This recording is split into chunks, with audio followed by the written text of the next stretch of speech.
Ukuleles are a natural gateway instrument to learning guitar, but what can you expect when picking up a guitar after learning uke? And how can you make your guitar learning experience faster and easier? In this video, I'm going to cover 7 things to expect when learning guitar after learning ukulele, including one thing that can make or break your guitar learning experience, like it did for me. If you're new here, my name's Emily, and I share tips to help you make music. Let's start with some good news.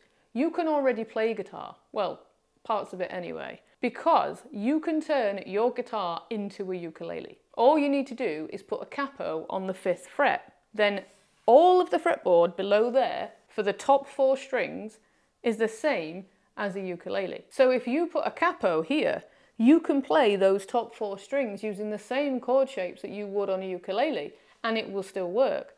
Just remember not to play the bottom 2 strings.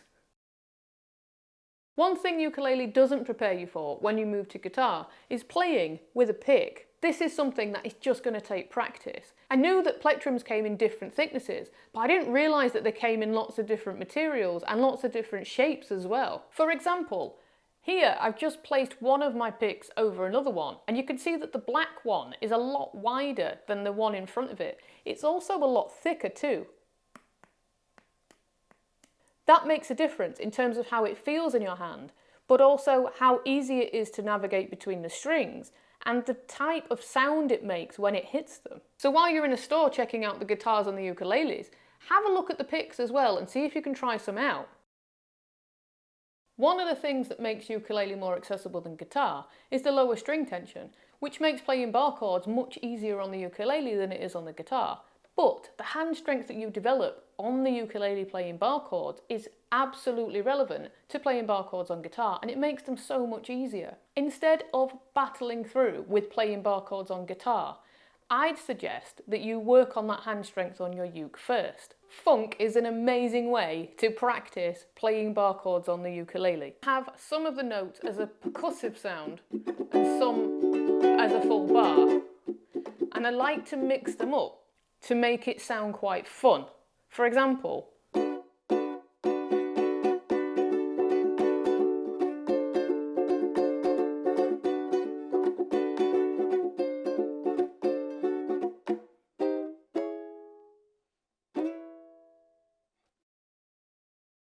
when first learning ukulele, you might have struggled to play B flat.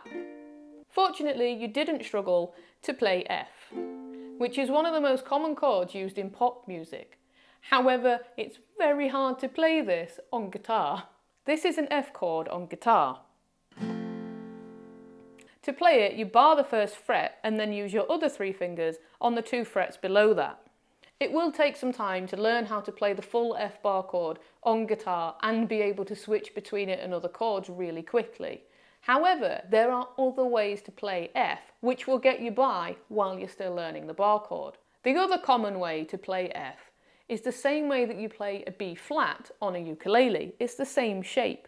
So you use the top 4 strings and you play only the top 4 strings on the guitar to make the F.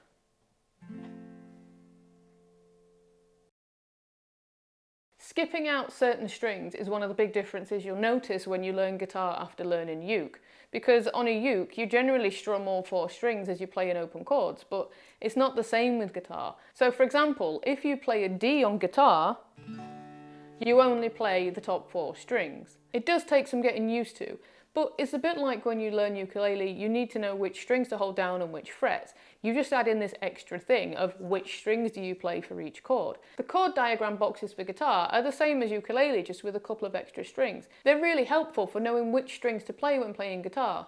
If the chord that you're playing wants you to miss out a certain string, you'll know that because there'll either be an X above the string or just no indication at all that you're meant to play it. If you're meant to play an open string as part of the chord, you'll see a circle above that string on the chord diagram.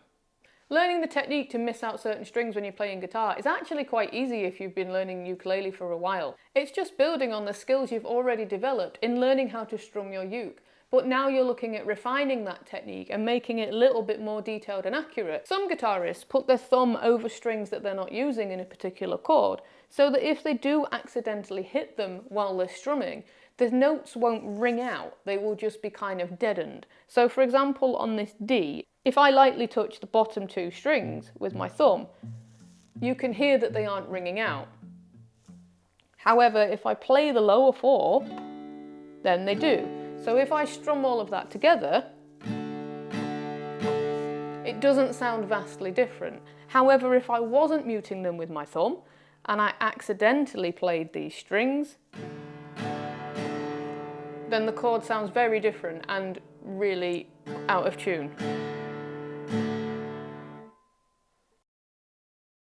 Because the string tension is higher on an acoustic guitar and the string gauge, so the thickness of the strings, is wider, it can be easier to pick up an electric guitar first before going to an acoustic. The strings on an electric are much thinner. In fact, they're finer than they are on a ukulele, but they are made of steel, so they can cut into your fingertips a little bit. But the amount of effort and hand strength it takes to press down on the strings on an electric guitar is much lighter than it is on an acoustic, because that way people can do those crazy guitar solos up here where they're very lightly touching the strings. Plus it opens a whole world of new genres for you to explore. Like, you can't really play heavy metal on a ukulele or an acoustic, but you can with an electric plugged into an amp. The scale length on an electric guitar might not bother you that much, depending on what type of music you want to play.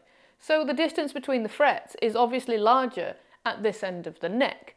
But if you're playing an electric guitar, you may not be playing things like a D and a G, these kind of cowboy chords, because you may end up playing more like chugging power chords or solos that are higher up on the neck. So the scale length and the stretching that you need to do up here is perhaps less important than it is if you're getting an acoustic guitar. Just like ukuleles, guitars come in all different sizes and shapes, and the size that you like to play is very personal to you. When I was a teenager, I didn't know this, and I went to a shop and I bought an acoustic guitar. The problem was, it was way too big for me to be able to play, and that meant that after trying and trying to play guitar, I gave up, and I've only come back to playing guitar in the last year. I don't want you to have the same experience that I did when I first got an acoustic guitar. When I bought the guitar I've got now, I decided to go with a short scale acoustic guitar, which is tuned exactly the same as a full size and is pretty much the same thing. However, the lighter string tension and the shorter scale length on the neck makes it a lot more accessible for me, and it's much better fitted to my shape and my proportions. If a short scale guitar sounds like something you might be interested as well, check out my video here that I made all about buying a short scale acoustic guitar and the tests you can do in the shop to make sure it's the right one for you.